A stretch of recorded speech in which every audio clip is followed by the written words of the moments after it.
Oremos. Señor, gracias por la oportunidad de estudiar su palabra. Su palabra vive, su palabra es poderosa. Y su palabra aplica a nuestras vidas hoy. Señor, prepara nuestros corazones. Prepara nuestras mentes para recibir de tu palabra hoy. Es una oportunidad a conocer nuestro Dios más. Señor, bendice este tiempo.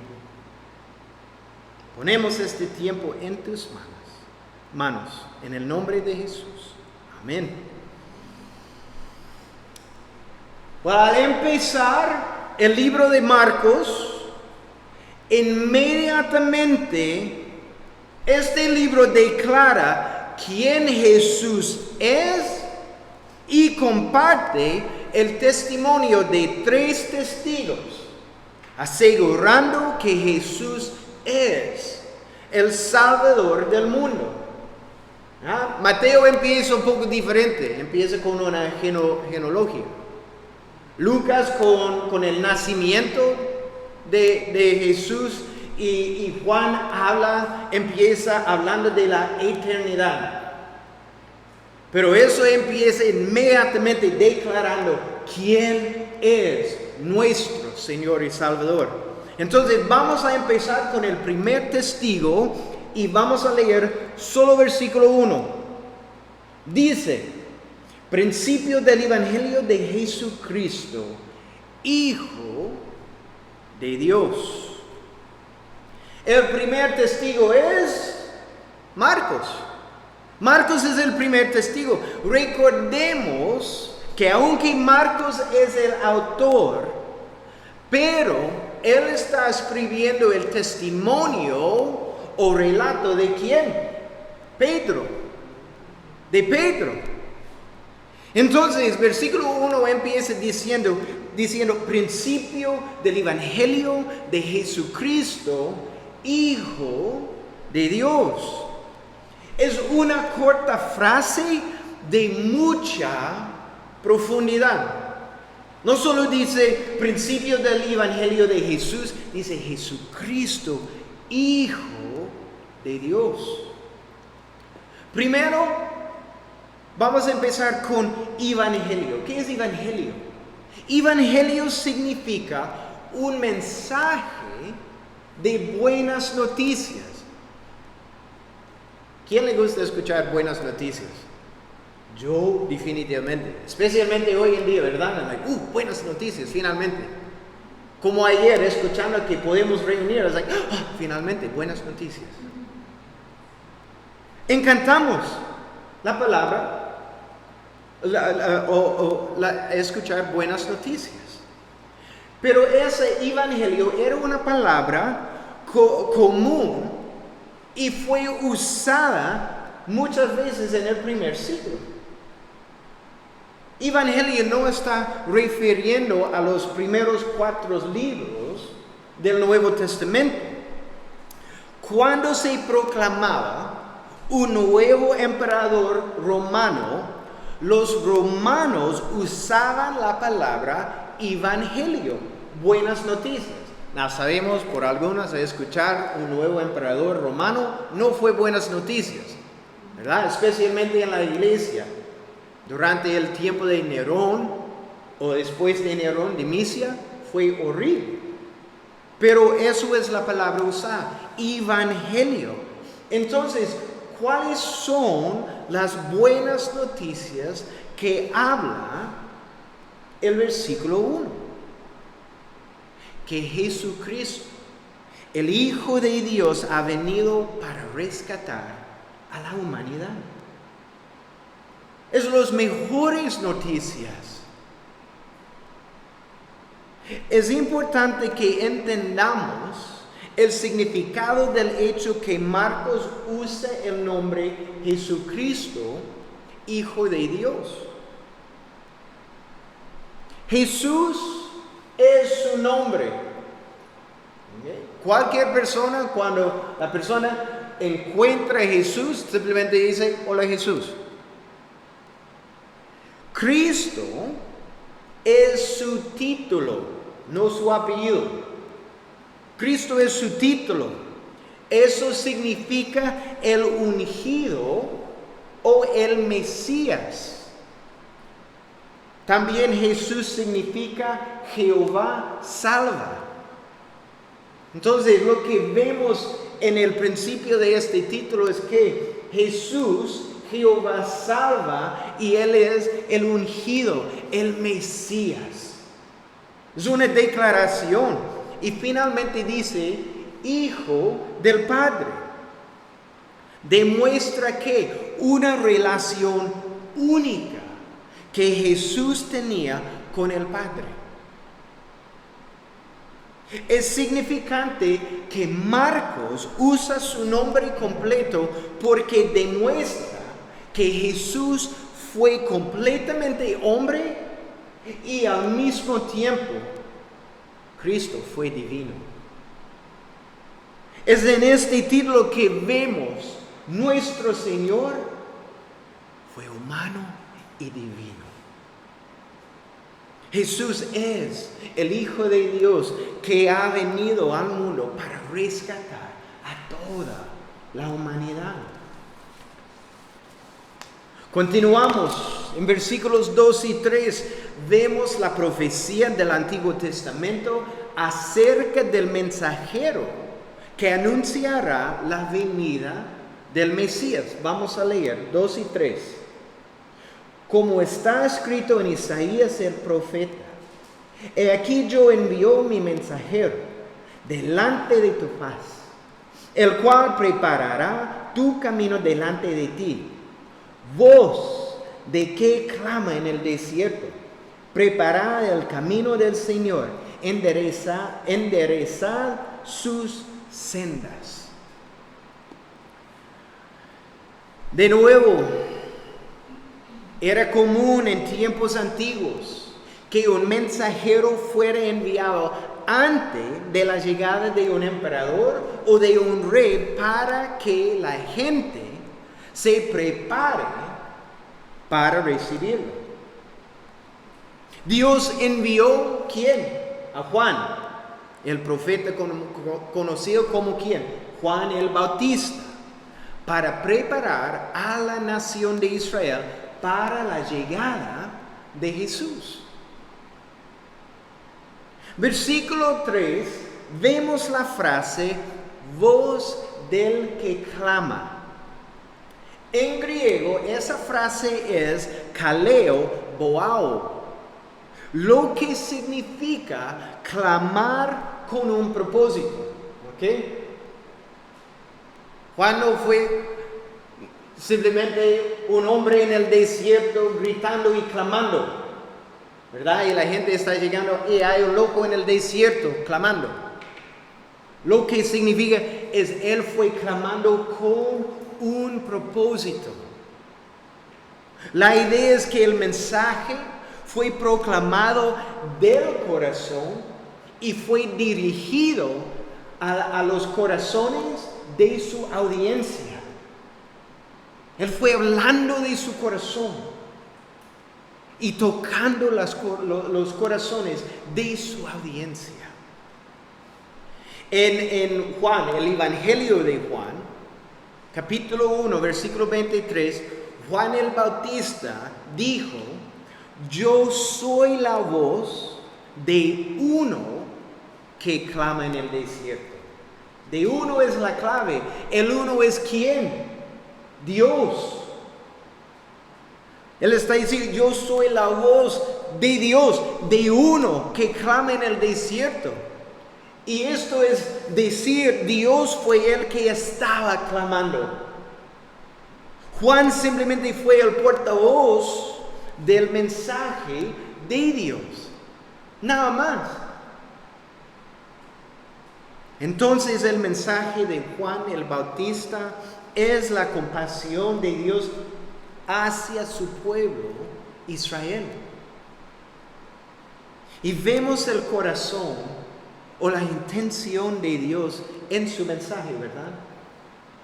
Recuerda, su mensaje, su clamo fue con propósito. Y el corazón de Dios es que los hombres sean restaurados a Él.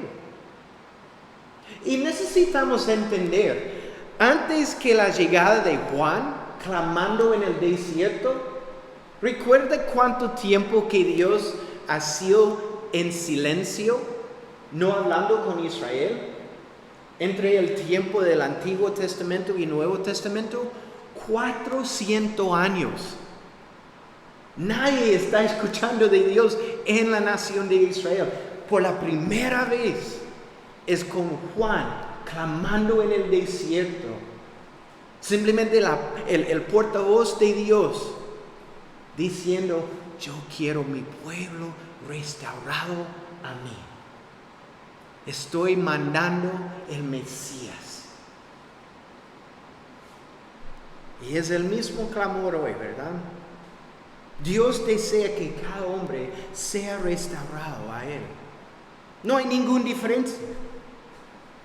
Pero es nuestra responsabilidad. En realidad es nuestro privilegio el compartir las buenas nuevas. Entonces, eso levanta, le pregunta, ¿está haciendo su parte? ¿Está compartiendo las buenas nuevas? Porque sabemos personalmente cómo Cristo cambió nuestras vidas, ¿verdad?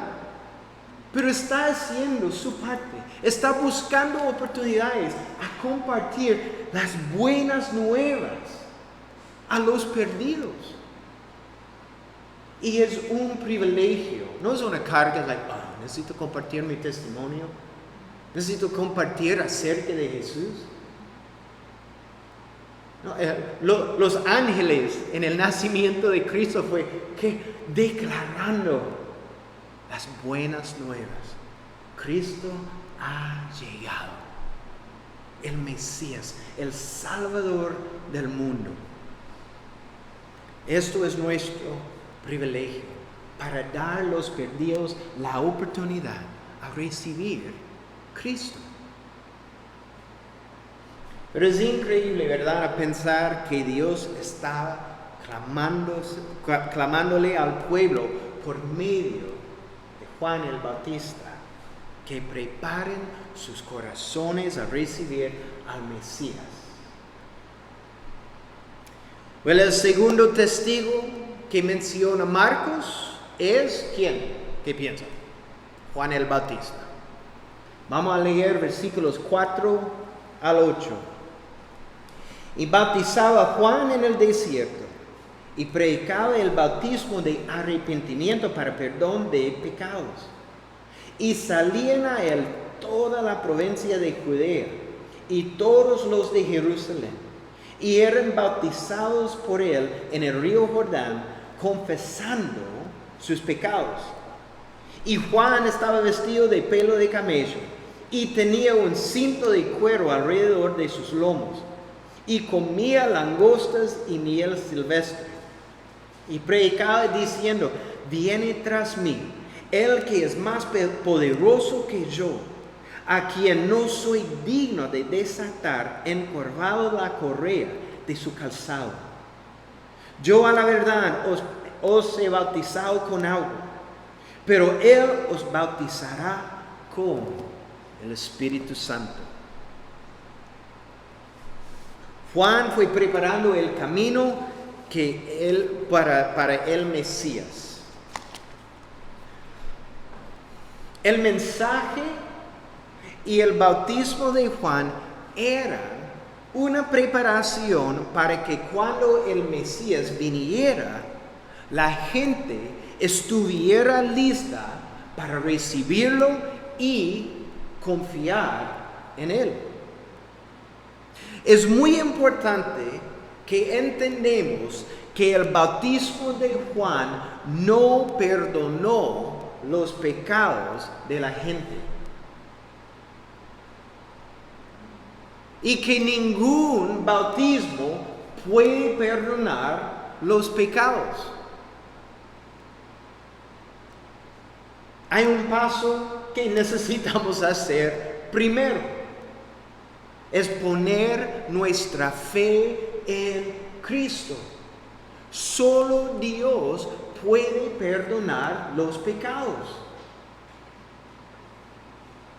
El bautismo de Juan fue un testigo visible que la persona se había arrepentido verdaderamente. ¿Entiende? En Mateo capítulo 3, Juan se rehusó a bautizar a los fariseos y saduceos, los líderes religiosos. No, ¿por qué? Porque ellos no mostraron evidencia de que verdaderamente se habían arrepentido de sus pecados. Debemos entender lo que el verdadero arrepentimiento significa. Arrepentir es una palabra que significa cambiar. Es un verbo, es una acción. Y esto específicamente significa un cambio de mente, lo que guía a un cambio de conducta. Entonces, la persona que ha cambiado su mente acerca de su pecado sabe que ha hecho lo incorrecto y que su pecado es una gran ofensa a Dios.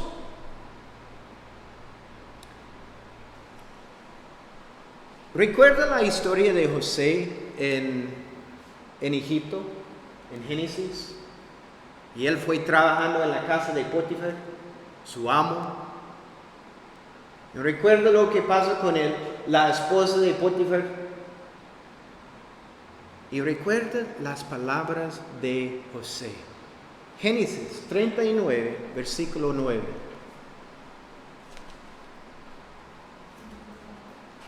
Génesis 39, versículo 9. Y es la segunda parte. Y él está hablando con ella, diciendo: ¿cómo pues haría yo este grande mal y pecaría contra ¿quién? Dios.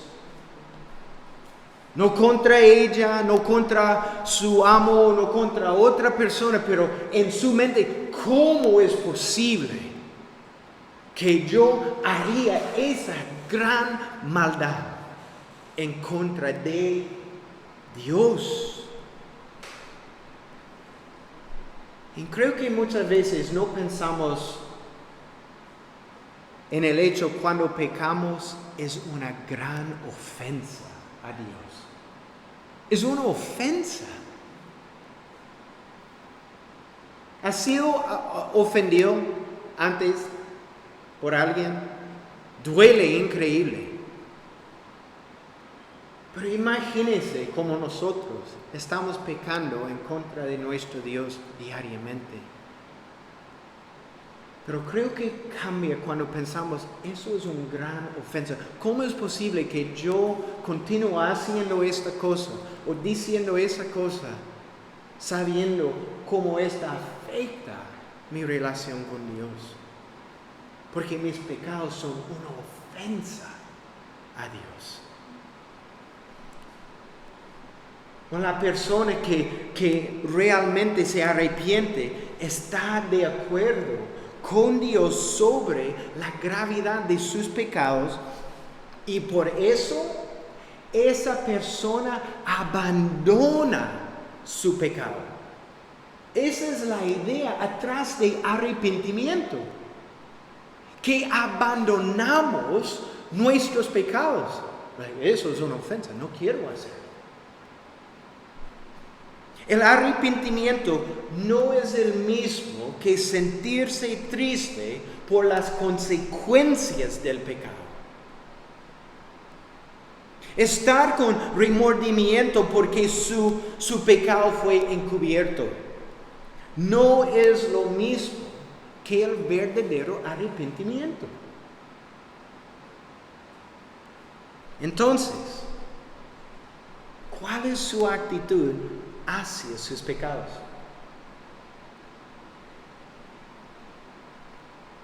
Cuando peca está diciendo a Dios, discúlpeme, perdóname. ¿Es verdadero arrepentimiento o un simple remordimiento? ¿Qué describe su actitud? Una prueba que puede usar para ver si es arrepentimiento es el preguntarse si está continuando en su pecado o se ha alejado de su pecado. Porque el verdadero arrepentimiento manifiesta en acción. Es en acción. No es solo palabras, pero es obvio por nuestras acciones. Para los israelitas que esperaban la venida del Mesías, el arrepentimiento fue demostrado por el bautismo con Juan. Versículo 5 dice que la gente venía a Juan continuamente al río Jordán para ser bautizado y confesando sus pecados. Confesando. Y creo que no entendemos también la fuerza de la palabra confesar.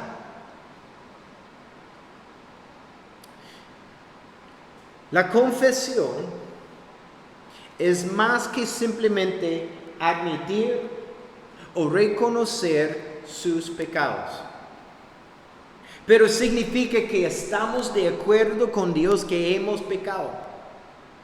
Que estamos de acuerdo con Dios que hemos fallado en cumplir con el estándar de Dios. ¿Cuál es el estándar de Dios? Perfección. Y nada menos. Y Dios nunca cambia su estándar. Eso significa confesar que miramos al pecado desde el punto de vista que Dios. Es increíble. Vemos el pecado como Dios lo ve. Y que determinamos alejarnos del pecado para siempre. Entonces vemos como la confesión y arrepentimiento van mano a mano, ¿verdad? El confesar es alinear nuestros corazones con el corazón de Dios. Y querer hacer las cosas que agradan el corazón de Dios. Es su corazón alineado con Dios. Sus deseos, sus metas, cualquier cosa está alineado con su corazón, donde Él está guiando. O todavía está persiguiendo sus propios deseos y metas y cualquier cosa. Pero es cuando solo queremos hacer las cosas que agradan a nuestro Dios. En versículos 6 y 7 demuestran que Juan el Bautista vino como otros profetas, y en otros evangelios vemos que él vino especialmente como, ¿cuál profeta? Elías. Y también deja en claro que él, Juan el Bautista, no era el Mesías. Es por eso él dijo que no soy digno de inclinarme y desatar la correa de sus sandalias. Esa era la tarea de un esclavo más bajo en esos tiempos. El esclavo de menor posición era quien removía el calzado y lavaba los pies. ¿Y qué está diciendo Juan? Yo no soy digno para hacer eso. Yo soy menos del esclavo lo más bajo.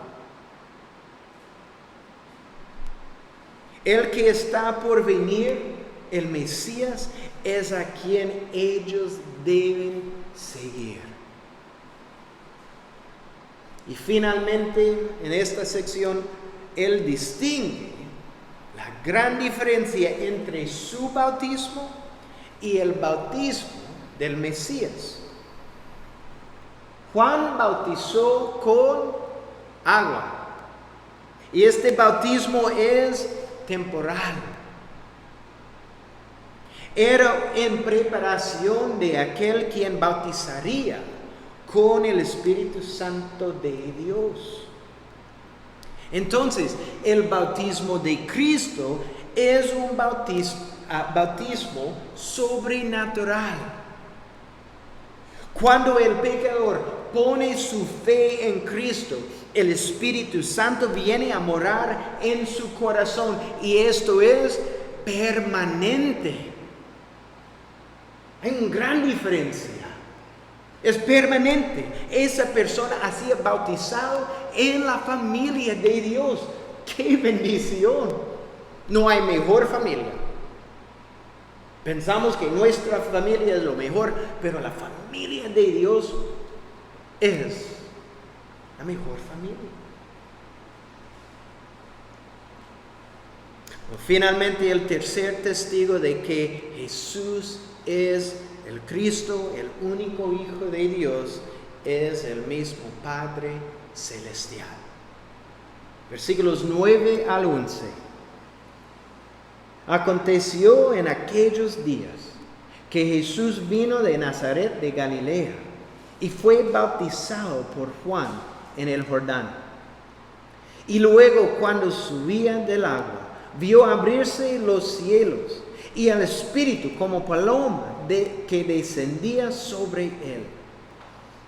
Y vino una voz de los cielos que decía: Tú eres mi Hijo amado, en ti tengo complacencia. ¿Por qué se bautizó Jesús? Acabamos de ver que este bautismo era una representación física de arrepentimiento de pecado. Si Jesús nunca pecó, ¿por qué se bautizó con Juan?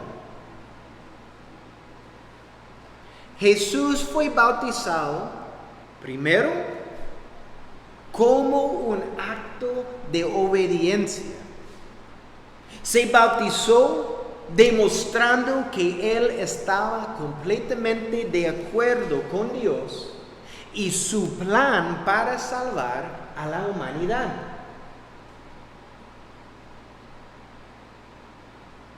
Número 2, fue bautizado para reconoció o validó la tarea de Juan el Bautista en el plan de Dios.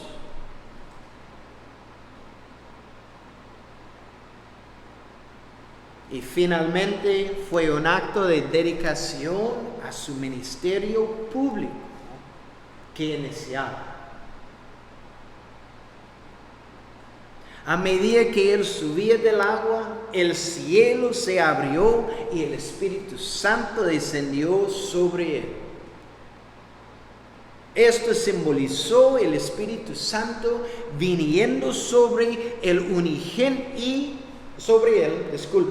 y unigéndolo para su ministerio mesiánico. El Espíritu Santo sobre Jesús lo apoderó para su ministerio público. Pero en versículo 11 vemos la tierna confirmación del Padre sobre su Hijo.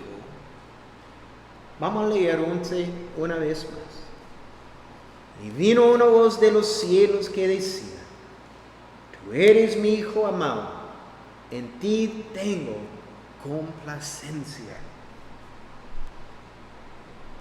Él empieza diciendo que tú eres mi hijo amado.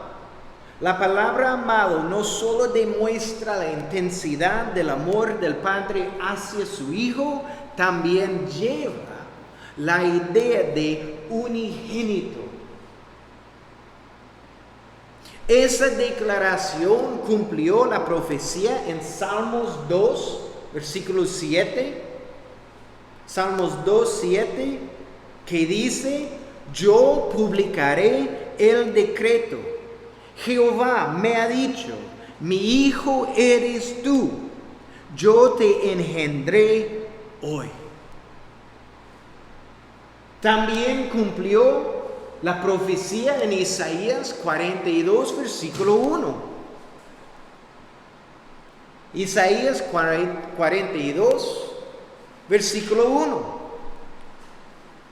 Dice: he aquí mi siervo, yo le sostendré, mi escogido, en quien mi alma tiene contentamiento. He puesto sobre él mi espíritu. Él traerá justicia a las naciones.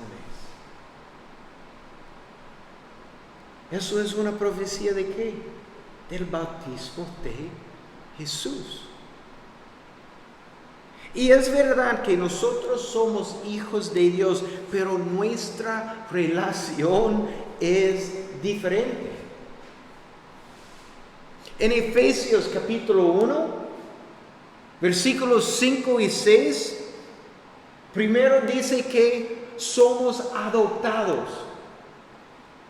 Eso es nosotros, somos hijos adoptados de Dios. Y en versículo 6 dice que somos aceptados. ¿En qué? Y eso es la clave. Somos aceptados en el amado. ¿Qué dice aquí en versículo 11? Tú eres mi hijo amado. Es algo increíble, porque lo que esto significa es que cuando el Padre nos ve, Él ve su Hijo Jesús. Es increíble, porque yo conozco a Jaime, pero eso demuestra el amor de Dios para nosotros. Un hijo adoptado es un hijo especial, ¿verdad? Porque Dios está diciendo: yo estoy eligiendo a esa persona. Eso es mío. Eso es nosotros. Hijos adoptados. ¿Y cuántas personas en este mundo están buscando gente que acepta?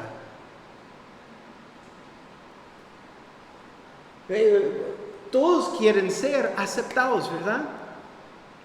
Pero dice en la palabra de Dios que somos aceptados del Padre Celestial, Creador del universo. Eso es nosotros. Ese amor que Dios tiene para su Hijo, tiene también para cada uno que pone su fe en Cristo. Somos amados sin condiciones. Además dijo aquí en versículo 11 que en ti tengo complacencia. En la forma en que esto está escrito, significa que el deleite que el Padre tiene por su Hijo no tiene principio ni final. También ese amor agape sin condiciones extiende a cada uno de sus hijos. Es increíble, ¿verdad? Que Dios nos ame de esa manera. Vemos claramente en estos primeros versículos del libro de Marcos que Jesucristo es el verdadero Hijo de Dios. Y si usted está aquí, usted es un creyente, Eso es mi ánimo para ustedes. Tome tiempo para meditar en su Señor y Salvador.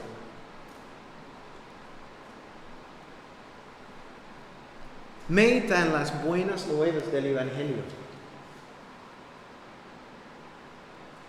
Piensen en la persona que lo guió a Cristo.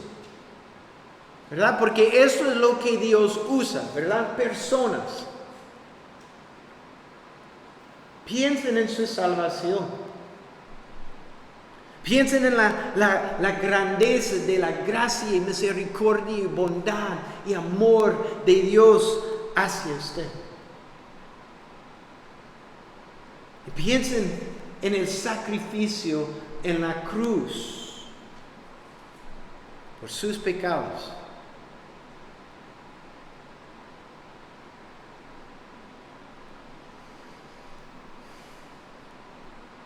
Si hay algo de lo que usted necesita arrepentir, como escribimos arrepentimiento hoy, hágalo. Hágalo en este momento. Hágalo mientras el Espíritu Santo está moviendo en su corazón. Muchas veces simplemente decimos, luego. No, en este momento.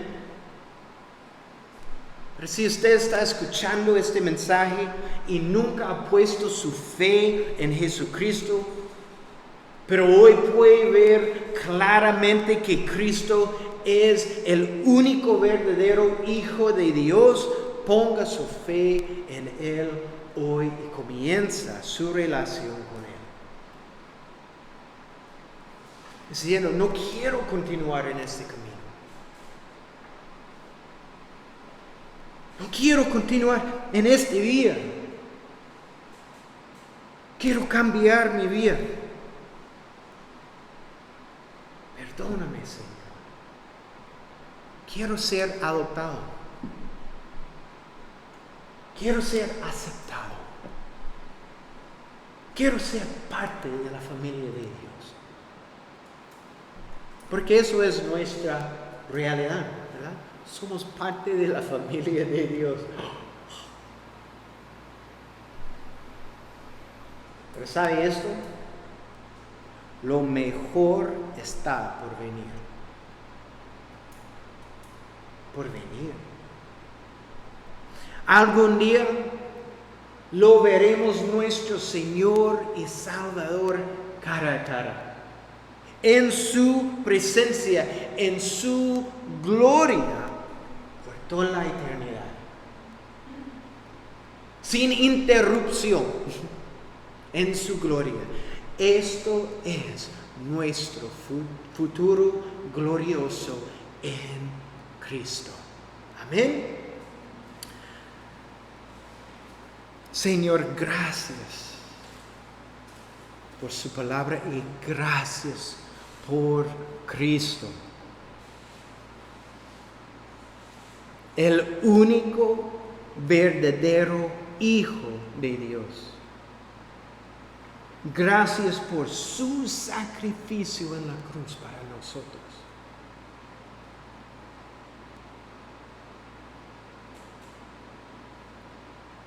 No hay mejor vida existe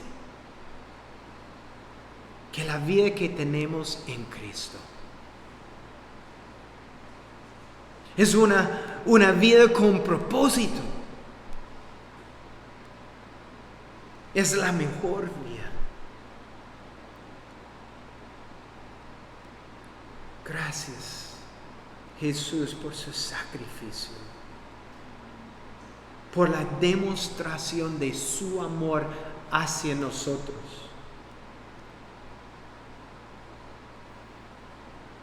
No merecemos su amor.